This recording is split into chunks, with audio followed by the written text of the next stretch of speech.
Hello बच्चों, आज हम लोग जितने भी most important objective question complete करेंगे वो सारा ऑब्जेक्टिव क्वेश्चन 12th इकोनॉमिक्स के न्यू मॉडल पेपर 2025 पे आधारित होगी, जिससे आप लोगों को इंटर की परीक्षा में 50 में 50 मार्क्स गारंटी के साथ मिल जाएंगे। सो आज की इस वीडियो को शुरू से अंत तक जरूर देखिए और रोज शाम 7 बजे से लाइव क्लास चलता है। यदि आप लोग डेली लाइव क्लास से जुड़ना चाहते हैं तो इस चैनल को सब्सक्राइब करके बेल आइकन को प्रेस कर लीजिए, जिससे हमारे हर नए वीडियो का नोटिफिकेशन आपको सबसे पहले मिलेगी और आप उन वीडियोज को सबसे पहले देख पाएंगे। तो चलिए आज की इस वीडियो को शुरू करते हैं। और इस वीडियो का पहला क्वेश्चन, मांग में कौन सा तत्व निहित होना आवश्यक है? Which element is essential for demand? यानी मांग में कौन सा तत्व निहित होना आवश्यक है? तो एक का सही आंसर हो जाएगा ऑप्शन डी, उपर्युक्त से भी ऑल द एबोव, अर्थात वस्तु की इच्छा, डिजायर टू कंज्यूम, एक निश्चित मूल्य, गिवन प्राइस, साधन व्यय करने की तत्परता, विलिंगनेस टू स्पेंड। यानी मांग में कौन सा तत्व निहित होना आवश्यक है? तो उपर्युक्त सभी। तो एक का जो सही आंसर है ना ऑप्शन डी होगा, यानी आप लोगों को डी नंबर पे टिक कर देना है। आगे देखते हैं और यहाँ पे देखिए हम लोगों का सेकंड यानी दूसरा क्वेश्चन, किसी वस्तु की मानवीय आवश्यकता को संतुष्ट करने की क्षमता है। The capability of a commodity to satisfy human wants is. यानी किसी वस्तु की मानवीय आवश्यकता को संतुष्ट करने की क्षमता को क्या कहते हैं? तो दो का सही आंसर हो जाएगा ऑप्शन ये, उपयोगिता यानी यूटिलिटी कहते हैं। क्या कहते हैं? तो उपयोगिता अर्थात यूटिलिटी, यानी दो का जो सही आंसर है ना वो ऑप्शन बी होगा। और नेक्स्ट हम लोगों का तीसरा क्वेश्चन, उपभोक्ता की सर्वाधिक संतुष्टि के लिए for the maximum satisfaction of consumer. तो तीन का सही आंसर हो जाएगा ऑप्शन ये, वस्तु की सीमांत उपयोगिता उसके मूल्य के समान होनी चाहिए। Marginal utility of a good should be equal to its price. तो सही आंसर हो जाएगा ऑप्शन ए, तीन का सही आंसर ऑप्शन ए, वस्तु की सीमांत उपयोगिता उसके मूल्य के समान होनी चाहिए। चलिए आगे देखते हैं और यहाँ पे देखिए हम लोगों का चौथा नंबर क्वेश्चन, जब सीमांत उपयोगिता ऋणात्मक होती है तब कुल उपयोगिता, when marginal utility is negative then total utility. तो चार का सही आंसर हो जाएगा ऑप्शन बी, घटने लगती है, स्टार्ट डिक्रीजिंग। याद रखिएगा कि जब सीमांत उपयोगिता ऋणात्मक होती है तब कुल उपयोगिता घटने लगती है। तो चार का जो सही आंसर है ना वो ऑप्शन बी होगा। नेक्स्ट हम लोगों का देखिए यहाँ पे 5 नंबर क्वेश्चन, सम सीमांत उपयोगिता नियम के अनुसार उपभोक्ता के संतुलन की शर्त है। According to the law of equi marginal utility the condition for consumer's equilibrium is. तो 5 का जो सही आंसर है ना वो क्या होगा? तो 5 का सही आंसर हो जाएगा ऑप्शन सी, अ तथा ब दोनों, बोथ ए एंड बी, अर्थात ए और बी दोनों। तो 5 का सही आंसर हो जाएगा ऑप्शन सी, यानी आप लोगों को सी नंबर पे टिक कर देना है। नेक्स्ट हम लोगों का देख सकते हैं यहाँ पे 6 नंबर क्वेश्चन आप लोगों के सामने, मार्शल के अनुसार किसी वस्तु की उपयोगिता को, according to Marshall utility of a commodity. यानी मार्शल के अनुसार किसी वस्तु की उपयोगिता को, तो 6 का सही आंसर हो जाएगा ऑप्शन डी, ओ एवं स दोनों, बोथ ए एंड सी, अर्थात मुद्रा में मापा जा सकता है, can be measured by money, और संख्यात्मक रूप में मापा जा सकता है, can be measured in cardinal numbers. ठीक है, तो इस 6 का जो सही आंसर है ना ऑप्शन डी नंबर हो जाएगा। सही आंसर ऑप्शन डी, ए और सी दोनों। ठीक है, तो आप लोग ना डी नंबर पे टिक कीजिएगा। आगे देखिए हम लोगों का यहाँ पे 7 नंबर क्वेश्चन, बजट सेट के लिए आवश्यक है, this is required for a budget set. यानी बजट सेट के लिए क्या आवश्यक है? तो 7 का सही आंसर हो जाएगा ऑप्शन डी, उपरोक्त से भी ऑल द एबोव, अर्थात बंडलों का संग्रह, कलेक्शन ऑफ बंडल्स, विद्यमान बाजार कीमत, प्रीवेलिंग मार्केट प्राइस, उपभोक्ता की कुल आय, total income of the consumer, ये तीनों। तो 7 का जो सही आंसर है ना ऑप्शन डी होगा, उपरोक्त सभी। नेक्स्ट हम लोगों का देखिए यहाँ पे 8 नंबर क्वेश्चन आप लोगों के सामने, ह्रासमान विस्थापन दर में इन डिमिनिशिंग रेट ऑफ सब्सटीट्यूशन। यानी ह्रासमान विस्थापन दर में क्या होता है? तो 8 का सही आंसर होगा ऑप्शन डी, ए और बी दोनों होता है। कौन होता है? तो ए एंड बी बोथ, अर्थात वस्तु एक की मात्रा, एक की अधिक मात्रा, मोर ऑफ गुड्स वन, और वस्तु दो की कम मात्रा, लेस ऑफ गुड्स टू। ठीक है, तो 8 का जो सही आंसर है ना ऑप्शन डी नंबर होगा, यानी आप लोगों को डी नंबर पे टिक कर देना है। नेक्स्ट हम लोगों का देखिए यहाँ पे 9 नंबर क्वेश्चन, अर्थशास्त्र में उपयोगिता का आशय, यूटिलिटी इन इकोनॉमिक्स मीन्स। यानी अर्थशास्त्र में उपयोगिता का क्या आशय है? तो 9 का सही आंसर हो जाएगा ऑप्शन ये, किसी वस्तु की आवश्यकता पूरी करने की शक्ति, want satisfying power of commodity. यानी किसी वस्तु की आवश्यकता पूरी करने की शक्ति को अर्थशास्त्र की आशय कहते हैं। तो 9 का सही आंसर है ना वो ऑप्शन ए होगा। नेक्स्ट हम लोगों का देखिए यहाँ पे 10 नंबर क्वेश्चन, तटस्थता वक्र का झुकाव रहता है। The slope of indifference curve shows, यानी तटस्थता वक्र का झुकाव रहता है। तो 10 का सही आंसर हो जाएगा ऑप्शन बी, घटता हुआ यानी डिमिनिशिंग। कैसा रहता है? तो घटता हुआ यानी डिमिनिशिंग। तो 10 का जो सही आंसर है ना वो ऑप्शन बी होगा। नेक्स्ट हम लोगों का देखिए यहाँ पे 11 नंबर क्वेश्चन, उपभोक्ता का संतुलन उस बिंदु पर होता है जब consumer equilibrium takes at a point where, यानी उपभोक्ता का संतुलन किस बिंदु पर होता है? तो 11 का सही आंसर हो जाएगा ऑप्शन ए, जहां सीमांत उपयोगिता बराबर मूल्य होता है, MU इक्वल टू प्राइस, यानी सीमांत उपयोगिता बराबर मूल्य। तो 11 का जो सही आंसर है ना वो ऑप्शन ए होगा। नेक्स्ट हम लोगों का देखिए यहाँ पे 12 नंबर क्वेश्चन आप लोगों के सामने, मांग वक्र का सामान्यता ढाल होता है, डिमांड कर्व जनरली स्लोप्स, यानी मांग वक्र का ढाल होता है। तो 12 का जो सही आंसर है ना ऑप्शन बी होगा, बाएं से दाएं नीचे की ओर, downward from left to right, downward from left to right, यानी बाएं से दाएं नीचे की ओर। तो 12 का जो सही आंसर है ना वो ऑप्शन बी होगा। नेक्स्ट हम लोगों का देखिए यहाँ पे 13 नंबर क्वेश्चन, किस प्रकार की वस्तुओं के मूल्य में कमी होने से मांग में वृद्धि नहीं होती? इन विच गुड्स, ठीक है, in which goods price fall does not make any increased in demand, यानी किस प्रकार की वस्तुओं के मूल्य में कमी होने से मांग में वृद्धि नहीं होती है? तो 13 का सही आंसर हो जाएगा ऑप्शन ए, अनिवार्य वस्तुएं यानी नेसेसरी गुड्स। तो सही आंसर हो जाएगा ऑप्शन ए। नेक्स्ट हम लोगों का देखिए यहाँ पे 14 यानी 14 नंबर क्वेश्चन, मांग को प्रभावित करने वाले तत्व निम्नलिखित में से कौन से हैं? Which of the following factor affects demand, यानी मांग को प्रभावित करने वाले तत्व निम्नलिखित में से कौन से हैं? तो 14 का सही आंसर होगा ऑप्शन डी, उपर्युक्त सभी, ऑल द एबोव, अर्थात कीमत यानी प्राइस, आय में परिवर्तन, चेंज इन इनकम, यहाँ हाई नहीं आय होगा, ठीक है, उपभोक्ता की रुचि, टेस्ट ऑफ द कंज्यूमर्स। तो 14 का जो सही आंसर है ना यानी 14 का सही आंसर ऑप्शन डी होगा, उपर्युक्त सभी। नेक्स्ट हम लोगों का देखिए यहाँ पे 15 नंबर क्वेश्चन, ऐसी वस्तुएं जिनका एक दूसरे के बदले प्रयोग किया जाता है कहलाती है, goods which can alternatively be used are called, यानी ऐसी वस्तुएं जिनका एक दूसरे के बदले प्रयोग किया जाता है उसे क्या कहते हैं? तो 15 का सही आंसर हो जाएगा ऑप्शन बी, स्थानापन्न वस्तुएं, सब्सटीट्यूट गुड्स, स्थानापन्न वस्तुएं यानी सब्सटीट्यूट गुड्स। तो 15 का जो सही आंसर है ना वो ऑप्शन बी होगा। नेक्स्ट हम लोगों का देखिए यहाँ पे 16 नंबर क्वेश्चन आप लोगों के सामने, मांग का नियम है, law of demand is a, यानी मांग का क्या नियम है? तो 16 का सही आंसर हो जाएगा ऑप्शन ए, गुणात्मक कथन यानी क्वालिटेटिव स्टेटमेंट। याद रखिएगा कि मांग का नियम है गुणात्मक कथन, law of demand is a qualitative statement. तो 16 का जो सही आंसर है ना वो ऑप्शन ए होगा। नेक्स्ट हम लोगों का देखिए यहाँ पे 17 नंबर क्वेश्चन, मांग फलन को निम्नलिखित में कौन सा समीकरण व्यक्त करता है? Which of the following is a demand function, यानी मांग फलन को निम्नलिखित में से कौन सा समीकरण व्यक्त करता है? तो 17 का सही आंसर हो जाएगा ऑप्शन सी, क्या होगा? तो 17 का सही आंसर हो जाएगा ऑप्शन सी।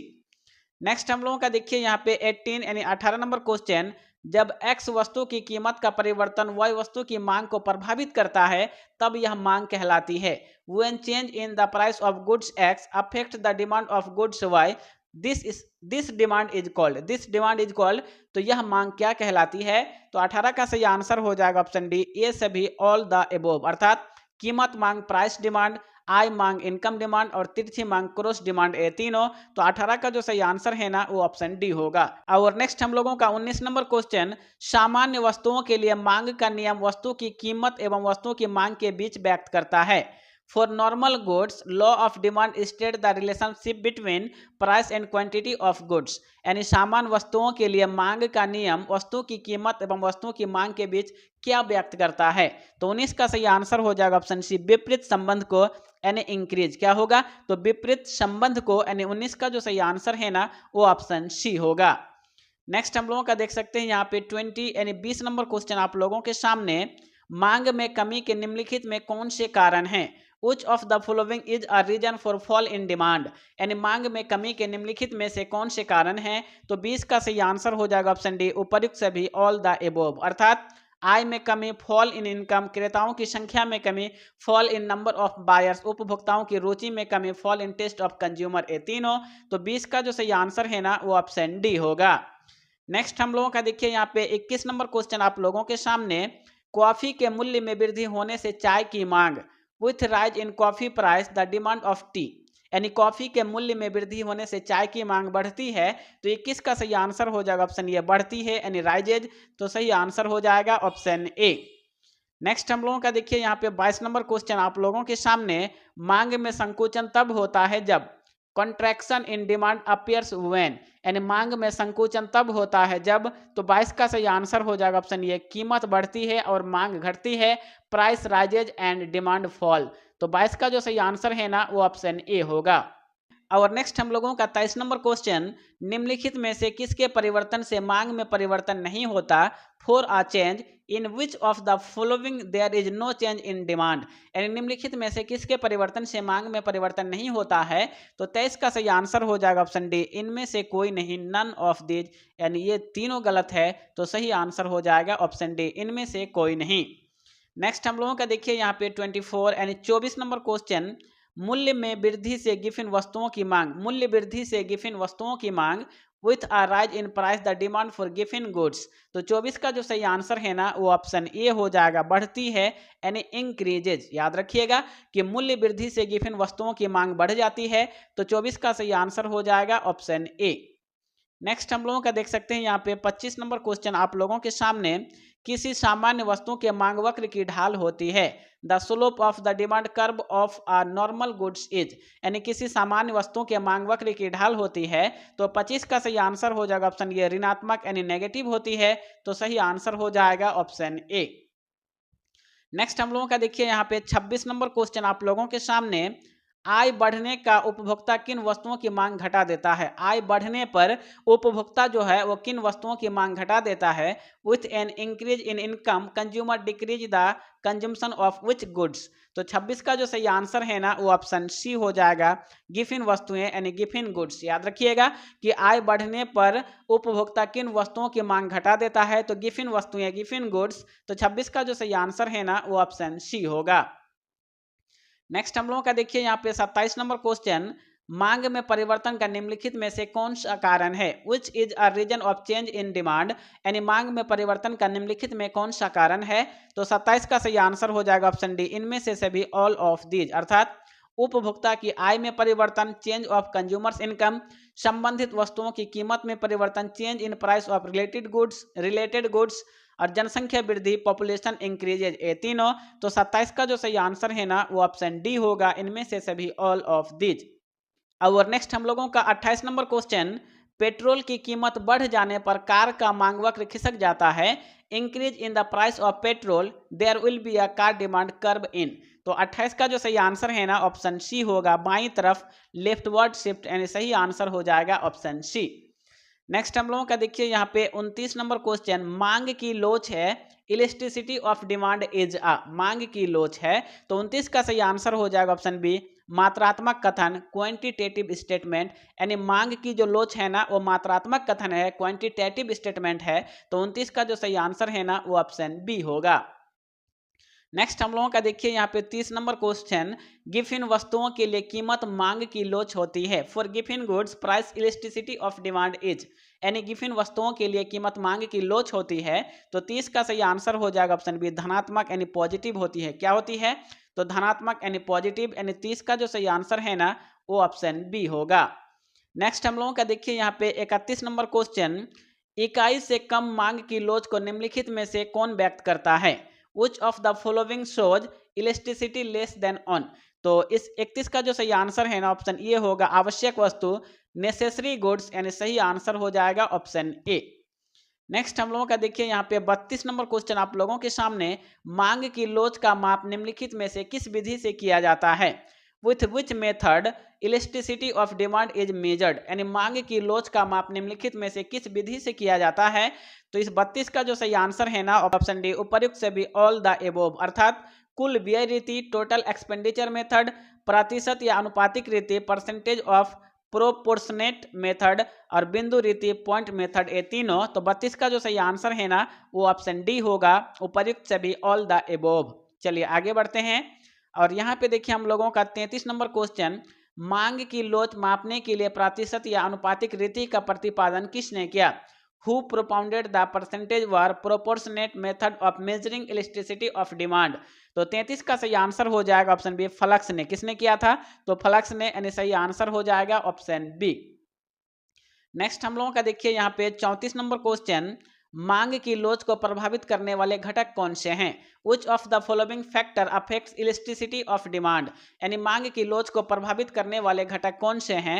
तो 34 के सही आंसर हो जाएगा ऑप्शन डी, इनमें से सभी ऑल ऑफ दीज, अर्थात वस्तु की प्रकृति, नेचर ऑफ गुड्स, कीमत स्तर, प्राइस लेवल, आय स्तर, इनकम लेवल, ये तीनों। तो 34 का सही आंसर हो जाएगा ऑप्शन डी, इनमें से सभी ऑल ऑफ दीज। नेक्स्ट हम लोगों का देखिए यहाँ पे 35 नंबर क्वेश्चन, मांग की लोच कितने प्रकार की होती है? How many types of elasticity of demand has? यानी मांग की लोच कितने प्रकार की होती है? How many types elasticity of demand has? तो 35 का सही आंसर हो जाएगा ऑप्शन बी, 5 प्रकार होते हैं। मांग की लोच कितने प्रकार के होते हैं? तो 5 प्रकार के, यानी सही आंसर हो जाएगा 35 का बी। ठीक है। और नेक्स्ट हम लोगों का 36 नंबर क्वेश्चन, आवश्यक वस्तुओं की मांग की लोच होती है, elasticity of demand for necessities is. तो 36 का जो सही आंसर है ना ऑप्शन ये होगा शून्य, यानी जीरो। याद रखिएगा कि आवश्यक वस्तुओं की मांग की जो लोच होती है ना वो जीरो होती है, यानी शून्य होती है। तो 36 का जो सही आंसर है ना वो ऑप्शन ए होगा।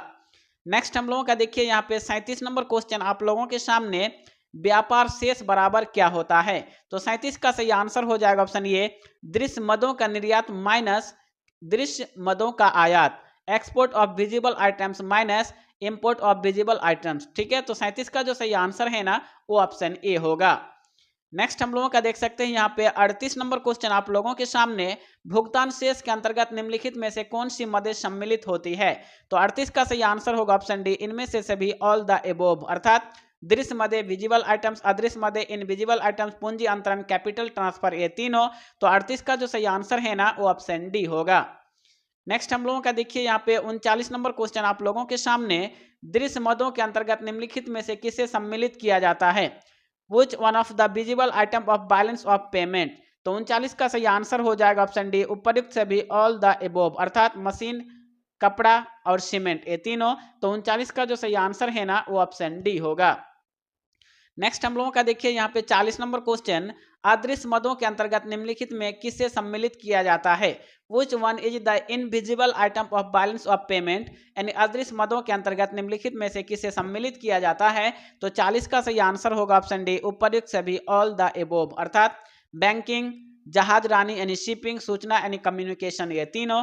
तो 40 का जो सही आंसर है ना वो ऑप्शन डी होगा, उपयुक्त सभी ऑल द एबोव। चलिए आगे बढ़ते हैं और यहाँ पे देखिए हम लोगों का 41 नंबर क्वेश्चन, भुगतान संतुलन की निम्नलिखित में कौन सी विशेषताएं हैं? Which one is the feature of balance of payment? तो 41 का सही आंसर हो जाएगा ऑप्शन डी, उपयुक्त सभी ऑल द एबोव, अर्थात क्रमबद्ध लेखा रिकॉर्ड, सिस्टमैटिक अकाउंट्स, निश्चित समय अवधि, फिक्स्ड टाइम पीरियड, व्यापकता, कंप्रीहेंसिवनेस। ठीक है। तो 41 का जो सही आंसर है ना वो सही आंसर होगा ऑप्शन डी, उपयुक्त सभी यानी ऑल द एबोव। चलिए आगे देखते हैं और यहाँ पे देखिए हम लोगों का 42 नंबर क्वेश्चन, भुगतान शेष की संरचना में निम्नलिखित में कौन से खाते सम्मिलित होते हैं? Which account is included in the composition of balance of payment? तो 42 का सही आंसर हो जाएगा ऑप्शन सी, आ और ब दोनों, बोथ ए एंड बी, अर्थात चालू खाता, करंट अकाउंट, पूंजी खाता, कैपिटल अकाउंट, ये दोनों। तो 42 का सही आंसर होगा ऑप्शन सी, ए और बी दोनों। और नेक्स्ट हम लोगों का 43 नंबर क्वेश्चन, चालू खाते की निम्नलिखित में कौन सी मदें हैं? Which one is the item of current account? तो 43 का सही आंसर होगा ऑप्शन डी, उपयुक्त सभी ऑल द एबोव, अर्थात दृश्य मदों का आयात, इंपोर्ट ऑफ विजिबल आइटम्स, पर्यटकों का खर्च, एक्सपेंसेज ऑफ टूरिस्ट और दृश्य मदों का निर्यात, एक्सपोर्ट ऑफ विजिबल आइटम्स, ये तीनों। तो 43 का जो सही आंसर है ना वो ऑप्शन डी होगा, उपयुक्त सभी यानी ऑल द एबोव। चलिए आगे बढ़ते हैं और नेक्स्ट हम लोगों का 44 नंबर क्वेश्चन, पूंजी खाते के अंतर्गत निम्नलिखित में किसे शामिल किया जाता है? Which one is the item of capital account? तो 44 का सही आंसर हो जाएगा ऑप्शन डी, उपयुक्त सभी ऑल द एबोव, अर्थात सरकारी सौदे, गवर्नमेंट ट्रांजैक्शन, निजी सौदे, प्राइवेट ट्रांजैक्शन और विदेशी प्रत्यक्ष विनियोग, फॉरेन डायरेक्ट इन्वेस्टमेंट, ये तीनों। तो 44 का जो सही आंसर है ना वो ऑप्शन डी होगा, उपयुक्त सभी ऑल द एबोव। चलिए आगे बढ़ते हैं और यहाँ पे देखिए हम लोगों का 45 नंबर क्वेश्चन, भुगतान शेष का घटक है, the components of balance of payment is और आर, यानी भुगतान शेष का घटक है। तो 45 का जो सही आंसर है ना ऑप्शन सी होगा। अ तथा ब दोनों बोथ ए एंड बी, अर्थात चालू खाता, करंट अकाउंट, पूंजी खाता, कैपिटल अकाउंट। तो 45 का सही आंसर हो जाएगा ऑप्शन सी। नेक्स्ट हम लोगों का देखिए यहाँ पे 46 नंबर क्वेश्चन, व्यापार क्षेत्र में कौन सी मदें सम्मिलित होती है। Which items are included in balance of trade, यानी व्यापार क्षेत्र में कौन सी मदें सम्मिलित होती है। तो 46 का सही आंसर हो जाएगा ऑप्शन सी, दृश्य मदें यानी विजिबल आइटम। याद रखिएगा कि व्यापार क्षेत्र में कौन सी मदें सम्मिलित होती है, तो दृश्य मदें यानी विजिबल आइटम, यानी 46 का जो सही आंसर है ना वो ऑप्शन सी होगा। नेक्स्ट हम लोगों का देखिए यहाँ पे 47 नंबर क्वेश्चन, व्यापार संतुलन का अर्थ होता है बैलेंस ऑफ ट्रेड मीन्स, यानी व्यापार संतुलन का अर्थ होता है। तो 47 का सही आंसर होगा ऑप्शन बी, वस्तुओं के आयात एवं निर्यात से, import and export of goods. तो सही आंसर हो जाएगा ऑप्शन बी। नेक्स्ट हम लोगों का देखिए यहाँ पे 48 नंबर क्वेश्चन, भुगतान संतुलन में असमानता का कारण है the reason of imbalance in balance of payments is. तो 48 का सही आंसर होगा ऑप्शन डी, इनमें से सभी ऑल द एबोव, अर्थात प्राकृतिक कारण, नेचुरल रीजन, आर्थिक कारण, इकोनॉमिक्स रीजन, राजनीतिक कारण, पॉलिटिकल रीजन, ये तीनों। तो 48 का जो सही आंसर है ना ऑप्शन डी होगा। तो फ्रेंड्स आज की इस वीडियो में हम लोगों ने अब तक 48 यानी 48 most important objective question complete पढ़ चुके हैं। तो इस 48 में से आपको कितने का आंसर याद था कमेंट बॉक्स में जरूर कमेंट करें। तो फ्रेंड्स आज की इस वीडियो में ही तक, मिलते हैं कल के नेक्स्ट धमाकेदार वीडियो में। जय हिंद।